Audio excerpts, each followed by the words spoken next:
सालों पहले एक घने से जंगल में कुछ जानवर रहा करते थे। उनमें से एक शेर था और उसकी सेवा में हरदम लोमड़ी, भेड़िया, चीता और चील रहते थे। लोमड़ी को शेर ने अपनी सेक्रेटरी, चीता को अपना अंगरक्षक और भेड़िए को अपना गृहमंत्री बना रखा था। इनके अलावा चीता दूर दूर की सारी खबरें लाकर शेर को देता था, यानी वो खबरी का काम करता था। इन चारों को भले ही शेर ने अच्छे अच्छे पद दे रखे थे, लेकिन दूसरे जानवर इन्हें चापलूस मंडली कहते थे। सबको पता था कि चारों कोई काम करें चाहे न करें, लेकिन शेर की चापलूसी खूब अच्छे से करते हैं। रोजाना चारों जानवर शेर की बड़ाई में कुछ शब्द कह देते थे, जिससे वो खुश हो जाता था। इन सब के चलते जैसे ही शेर शिकार करता था तो अपना पेट भरने तक खाने के बाद वो अपने चारों खास पद में बैठे जानवरों को बाकी का हिस्सा दे देता था। इसी तरह लोमड़ी, भेड़िया, चीता और चील की जिंदगी बड़े ही आराम से कट रही थी। एक दिन खबरी चील ने अपने चापलूस दोस्तों को आकर बताया कि काफी देर से सड़क के पास में ही एक ऊंट बैठा हुआ है। भेड़िया ने सुनते ही पूछा कि क्या वो अपने काफिले वालों से बिछड़ गया है।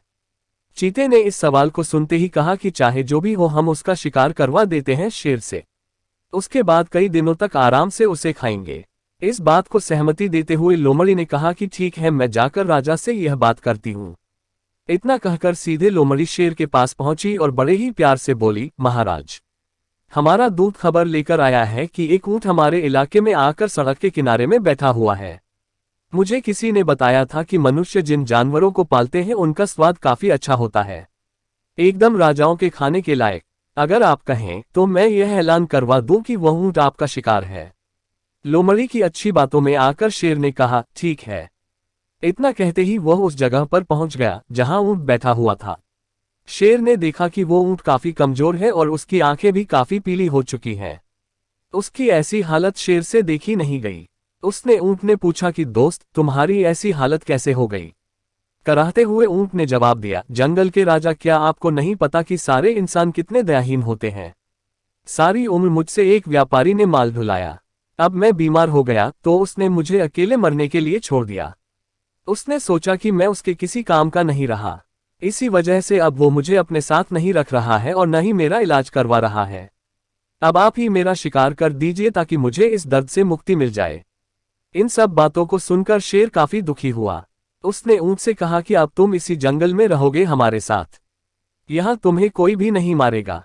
मैं ऐलान कर देता हूं कि तुम्हारा शिकार कोई जानवर नहीं करेगा। शेर की इस दयालुता को देखकर चारों चापलूस जानवर दंग रह गए। धीमी आवाज में भेड़िए ने कहा कि कोई नहीं, बाद में इसे किसी तरह से मरवा देंगे। अभी जंगल के राजा का आदेश मान लेते हैं। ऊंट अब उसी जंगल में आराम से रह रहा था। अच्छे से हरी घास खाते खाते ऊंट एक दिन बिल्कुल स्वस्थ हो गया।